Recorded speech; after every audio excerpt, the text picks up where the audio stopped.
ustedes, tanto a nuestros socios, así como a todos los amigos, amigas y simpatizantes que participáis con nosotros y nos acompañáis en esta mañana del sábado 24 a nuestra nueva presentación del Foro de Historia del Ateneo Escurialense. Por ello, agradecemos a la Casa y Concejalía de Cultura de San Lorenzo del Escorial el cedernos este espacio para poder realizar aquí nuestras actividades culturales.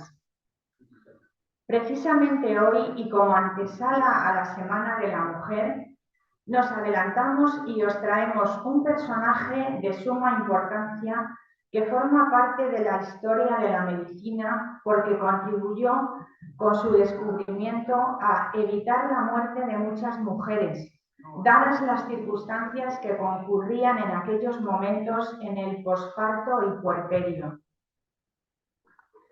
Como ya sabréis, dedicaremos nuestro espacio a Iñak Philipp Semmelweis, nacido en Budapest, Hungría, y que en aquel tiempo formaba parte del Imperio Austrohúngaro, y que fue en el Hospital de Viena, donde él realizaba su trabajo como médico cirujano, también especializado en obstetricia, como pudo observar que el problema de las infecciones y fiebres puerperales se cobraban la vida de muchísimas mujeres.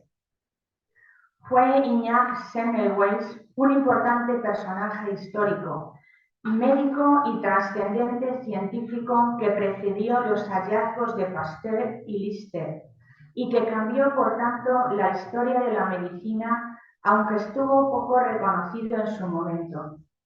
Por ello, para hablarnos de él, está hoy con nosotros don Joaquín Serrano Pillet, a quien tengo el placer y el honor de presentaros y del que paso a contaros un breve resumen de su currículum, que es el siguiente. Joaquín Serrano Pillet nace en Madrid en 1943, es licenciado en Medicina por la Universidad Complutense de Madrid, realiza además la especialidad de Medicina del Trabajo y posteriormente ingresa por oposición en el Cuerpo de Sanidad del Ejército del Aire. Obtiene asimismo por concurso oposición de méritos una plaza de médico titular en la Seguridad Social. Es seleccionado para dirigir el servicio médico de la empresa Cinamid Ibérica, en donde prestó sus servicios a lo largo de 25 años. Pasa a la reserva en Cuerpos Comunes en 1996 y se jubila en 2009 con el grado de coronel médico. En la actualidad es estudiante de Humanidades Senior de la Universidad Carlos III de Colmenarejo. Así pues, sin más premisas, os dejo ya con nuestro ponente, don Joaquín Serrano Pillet, a quien ya cedo la palabra. Cuando quieras, Joaquín. Hola, buenos días a todos. Muchas gracias por vuestra asistencia. Muchas gracias a toda la sanidad del Ejército del Aire, a aquella gloria del Ejército del Aire de hace ya mucho tiempo. Muchas gracias, os lo agradezco. Bueno, quiero hablar de este médico, de este personaje verdaderamente fantástico y que fue un adelantado a su tiempo.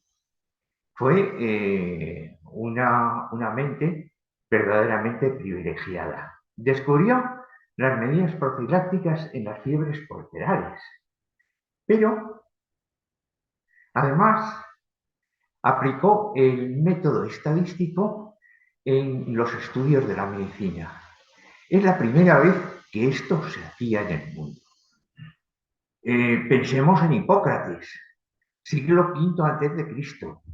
Pensemos en Galeno, siglo II después de Cristo, el mismo Maimónides, del que hemos hablado hace unas pocas semanas. Todos ellos más o menos se fiaban de lo que decía el anterior, de lo que decía Hipócrates, de lo que decía Galeno, de lo que ellos pensaban, pero el método estadístico no se había aplicado todavía. Es el primero que lo aplica. Digamos que se pasa de la edad antigua en medicina a una edad contemporánea, que es el primero. Es el primero que aplica este método. Bueno, ya veremos a continuación cómo en medicina en este momento es algo verdaderamente esencial ese estudio estadístico. Además, descubre la infección neonatal de transmisión vertical, es decir, la infección de la madre al feto. Esto, cuando tuvimos el grave problema del SIDA, hace ya muchos años, es una de las cosas que más se comentaba, el paso del SIDA de la madre al feto. Luis Ferdinand Cellini es uno de los que más ha tratado esta gran figura de Felipe Ignacio Semmelweis. Y una frase de él os la quiero leer. Señaló a la primera los medios profilácticos que deben adoptarse contra la infección puerperal, con una precisión tal que la moderna antisepsia nada tuvo que añadir a las reglas que él había prescrito. Por supuesto, en todos los grandes descubrimientos siempre hay una serie de antecedentes. Alguien anteriormente había visto la problemática, la había diseñado, la había explicado y en este caso no es un caso aparte. Es un caso que ahí está. Y como tal, quiero hablar de los medios que en principio empezaron a emplearse en cirugía. El problema de la cirugía en aquellos tiempos, en el siglo XVIII, era verdaderamente terrorífico. La cantidad de muertes que se producían por las hemorragias, que se producían también por las infecciones. Era verdaderamente alucinante aquello. Y bueno, pues ellos ya habían empezado a usar antisépticos para la limpieza de sus manos y la limpieza del instrumental. Hay un médico en Aberdeen que fue el primero que conoció el contagio en las fiebres puerperales. Habló de contagio, pero nada más. Pero también habló de la relación que había entre la erisipela y las fiebres puerperales. Y desde luego esto se ha demostrado como total y absolutamente cierto, porque sabemos que el germen es exactamente igual, al menos uno de ellos, en la erisipela. Otros autores como Charles White recomendaban limpieza extrema y buena ventilación. En aquellos antiguos hospitales, la altura para que estuvieran bien ventilados era grandísima, 5 o 6 metros de altura de techos.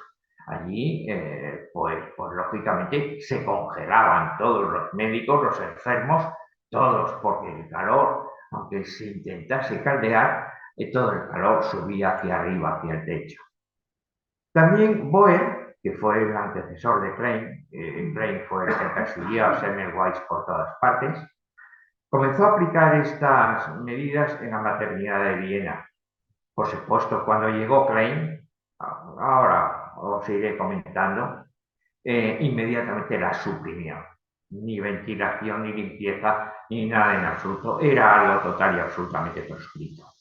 En los Estados Unidos, Oliver Weiner ya hablaba de contagiosidad, pero aquí se quedaba, no seguía más adelante. Nace en Buda en 1818 y es hijo de una próspera familia de habla alemana que tenía un comercio de alimentación allí en la ciudad de Budapest. Tenía, bueno, muy buenas perspectivas, podía estudiar, le podían mandar a Viena, como ahora veremos, a estudiar, y es remitido, como os acabo de decir, a Viena, en donde lo primero que quería el padre es que él estudiase Derecho. Y efectivamente, el primer curso lo realiza como estudios de Derecho. Pero al poco tiempo, Rokitansky le invita a una de sus autopsias, le explica perfectamente la autopsia que está realizando y eso pues verdaderamente le encandila a Semmelweis y decide dejar el derecho por la medicina. Murió en Viena en 1865 en muy tristes circunstancias. Ya lo veremos más adelante. Publicó todos sus conocimientos y habló de la etiología, el concepto y la profilaxis de la fiebre puerperal en ese libro. Verdaderamente magnífico. Tuvo unos profesores de lo mejor. Ebra en dermatología, Rokitansky, del que ya os he hablado, en anatomía patológica. Fue prácticamente el creador de la anatomía patológica. Perdonad. Skoda era el gran amigo de él. Era un internista. Y su obra fundamental es la auscultación y percusión. Virchow no fue un maestro de Semmelweis, pero sí influyó en él, influyó muchísimo y es el autor de la frase de omnia célula es célula, es decir, toda célula procede de otra célula y de que todos los seres vivos están compuestos por células. Bueno, como estamos hablando de Budapest, pues no me he resistido a poneros esta fotografía que para mí pues es verdaderamente bonita. Está sacada el año pasado en una excursión que hice por el Danubio, que fue verdaderamente sensacional. El Parlamento ya, cuando pasamos delante de él, pude sacar esta fotografía. Termina medicina y entonces se presenta a la ayudantía de Skoda, de su amigo. Era un internista, como tal iba a practicar la medicina, pero no lo consiguió. Esto fue imposible para él, se presentaron a otros con más títulos, con más edad, y hubo que darse de la plaza a otras personas. Entonces decide hacer la especialidad de cirugía y efectivamente la realiza 2 años. La mortandad que él ve en la cirugía, por lo que os acabo de decir, por esas infecciones y por esas hemorragias, es verdaderamente tremenda. La hace la especialidad y es nombrado profesor. Intenta establecerse como cirujano, pero no lo consigue tampoco. Entonces decide hacer obstetricia. Se pasa otros 2 años haciendo obstetricia, consigue la plaza de obstetra, todos los títulos que le acreditan como obstetra, y en ese momento Klein reclama una ayuda. Es nombrado ayudante de Klein.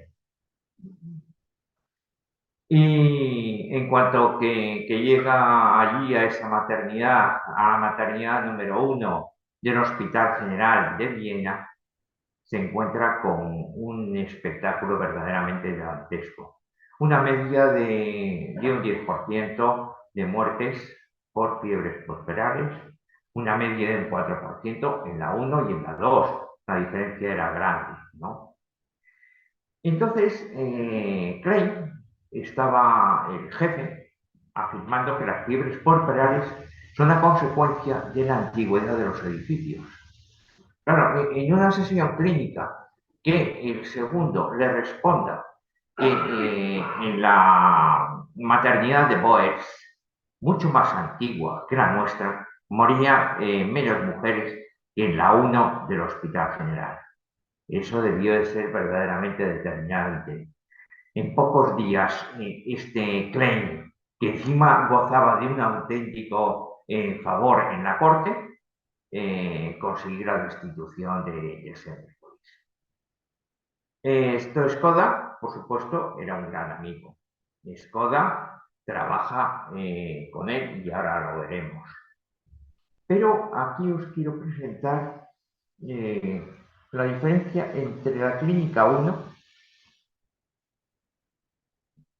y la clínica 2. La media de la 1 con estudiantes de medicina que anteriormente han practicado disecciones está en un 10%. En la otra, en la que se enseña a las matronas está en un 2%. La diferencia es verdaderamente brutal y esto es lo primero que impacta en Semmelweis. En la primera el jefe Strain, en la segunda es Parch, y os contaré por qué esto es verdaderamente importante. Una vez destituido, Skoda consigue que Bart le acoja en su servicio y no con la misma categoría que anterior, pero sí inferior, empieza a trabajar en la segunda maternidad. Bien, a petición de él, resulta que quiere cambiar, quiere efectivamente ver qué es lo que pasa si cambiamos las matronas por los médicos. Y lo hizo. Y entonces en la segunda, que os estaba hablando de un 4%, empieza a haber una mortandad de mujeres de un 27%. Esto le dejó verdaderamente impactado y desde luego, por supuesto, ya no dudó de que efectivamente eran los médicos, después de haber hecho autopsias, los que estaban provocando la muerte de estas mujeres. Impuso el lavado de manos. El problema es que cuando el estudiante o el médico se lavaba las manos después de una disección, el olor a cadaverina seguía existiendo.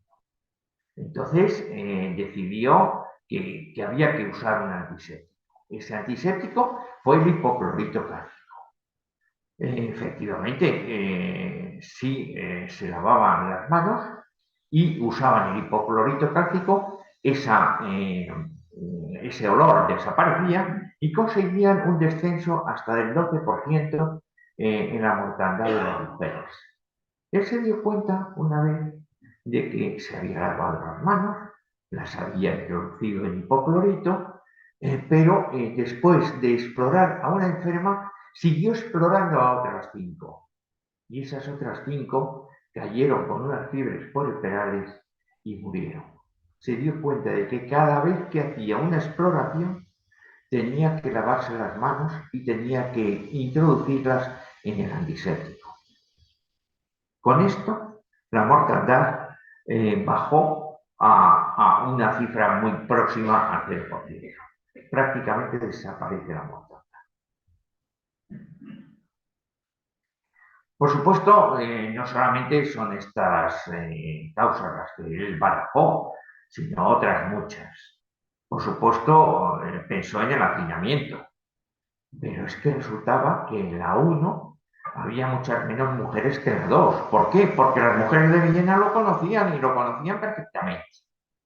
También lo conocían que como se abría una a una determinada hora y se cerraba otra a esa misma otra, pues ellas estaban pensando en conseguir poder dar a luz en la número 2. La que no lo conseguía, por supuesto, era un verdadero drama porque sabía que estaba expuesta a la muerte, ¿no? Entonces, por supuesto, la 1 tenía muchas menos mujeres. Esta no era la causa. Se pensó también en causas ambientales. Bueno, las causas ambientales eran las mismas, exactamente igual en la 1 que en la 2. Eran contiguas las dos maternidades. Pero es que se habló de algo verdaderamente ilógico, que son los culpables. Se dijo que los culpables son los estudiantes extranjeros y se consiguió echar a la mitad de esos estudiantes extranjeros, con la mala suerte de que en ese momento bajó la mortandad y prácticamente se quedó como en el alero de que esto pudiera ser una de las causas. Hemos hablado antes de la antigüedad de los edificios, también lo tuvo en cuenta. Y las causas psicológicas ahí estaban. Las causas psicológicas que se habló de que el sacerdote, cuando iba acompañado del monaguillo con la campanilla, esto producía un estrés y una ansiedad a las que iban a dar a luz y que a lo mejor esto podía producir las fiebres pulmonares, claro, no más lejos.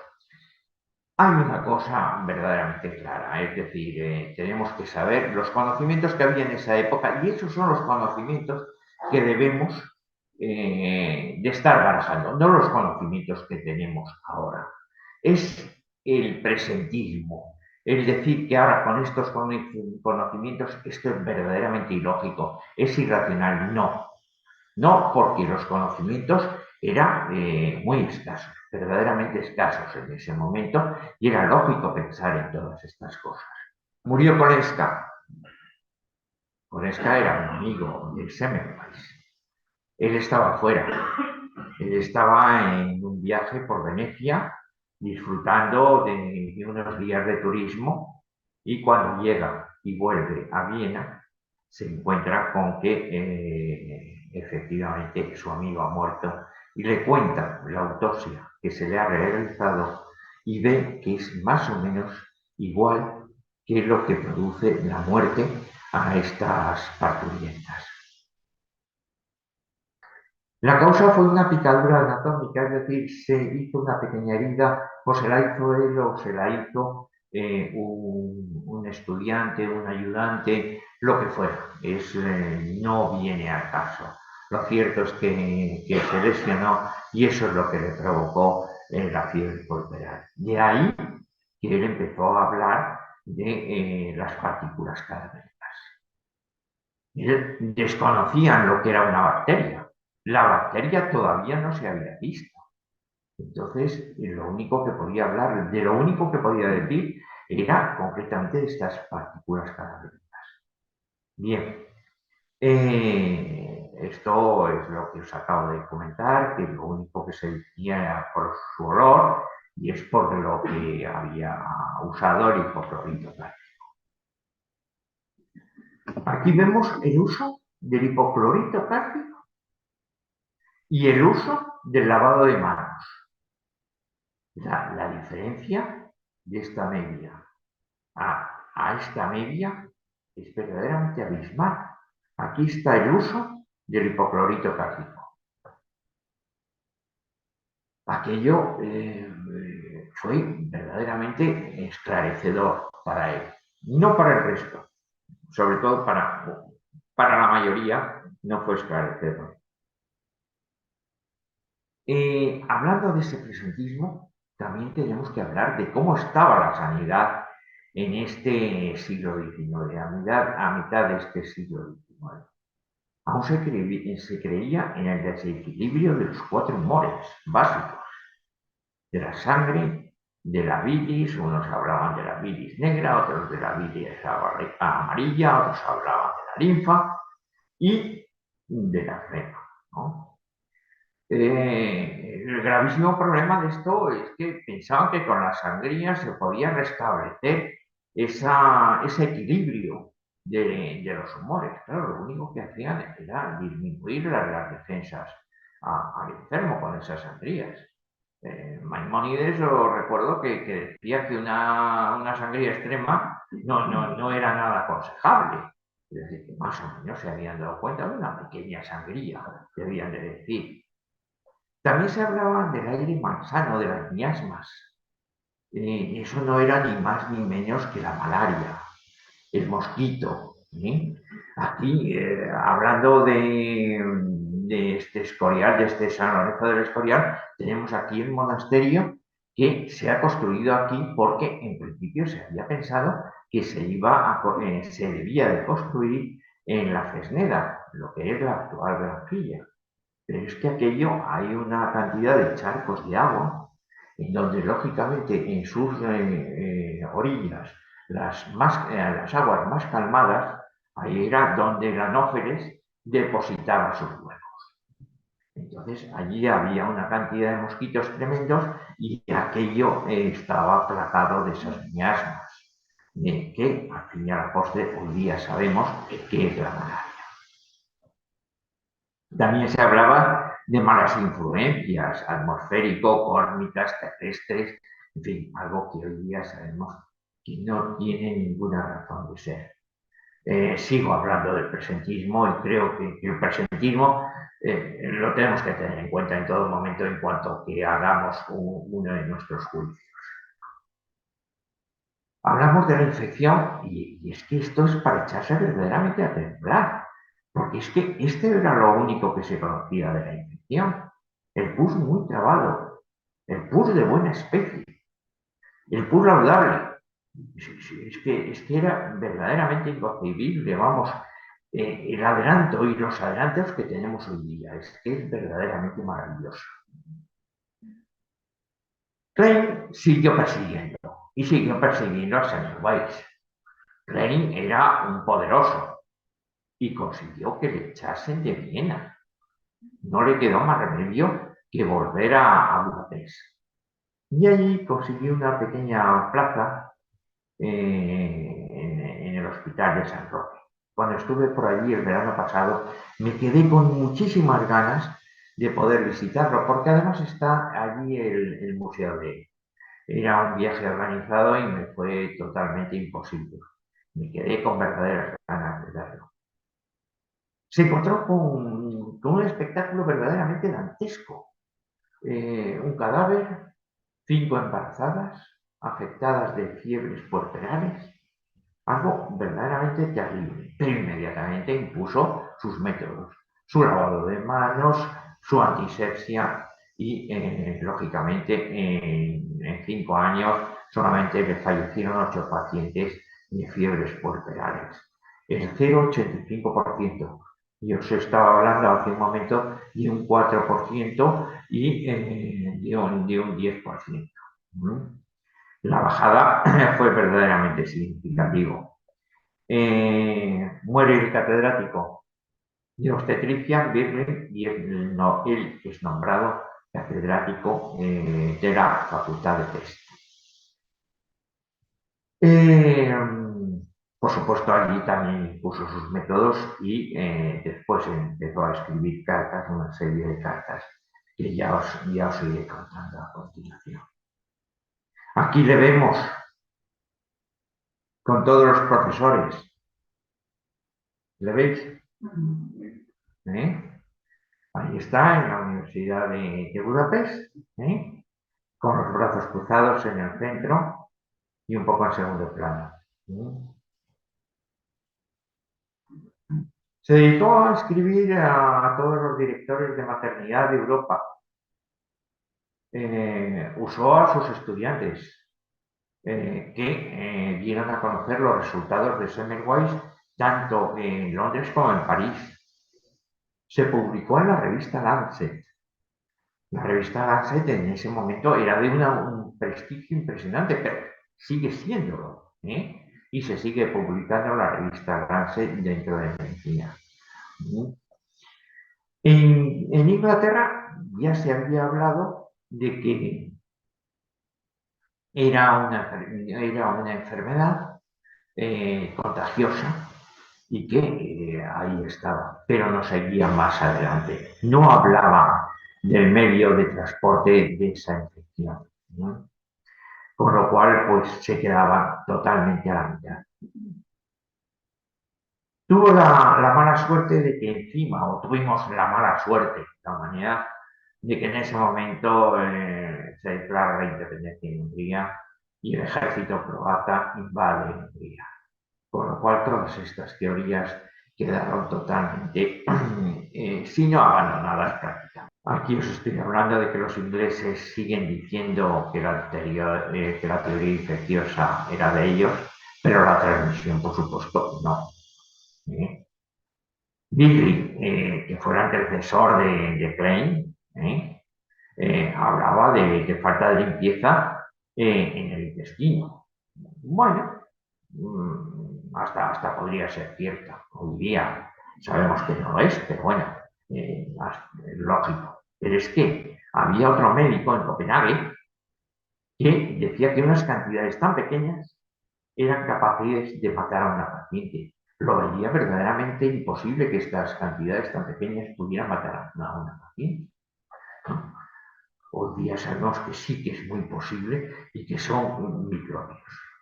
Pero eso lo veremos más adelante. Tuvo un final verdaderamente trágico. sufrió problemas nerviosos, depresión, fallos de memoria, se repetía constantemente y, bueno, bebía. Sus compañeros estaban verdaderamente alterados, la paranoia lógicamente estaba ahí. Se habla de un Alzheimer en este momento, se habla de un Alzheimer porque en ese momento la edad de él era verdaderamente baja. Estamos hablando de los 45 años. Pues lógicamente estamos pensando en que esto le debió de producir, y es que fue efectivamente un Alzheimer, un deterioro muy rápido, ¿no? Se le ingresa en una institución nosocomial. Los guardianes de esa institución nosocomial le provocan una herida en el dedo y se infecta y muere exactamente igual que habían muerto todo lo que él había intentado evitar de esa misma manera. Los microbios no se habían visto hasta ese momento. El microscopio estaba ahí desde el siglo XVI.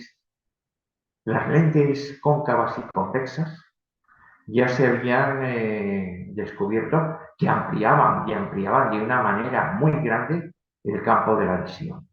Esto se había hecho en los Países Bajos.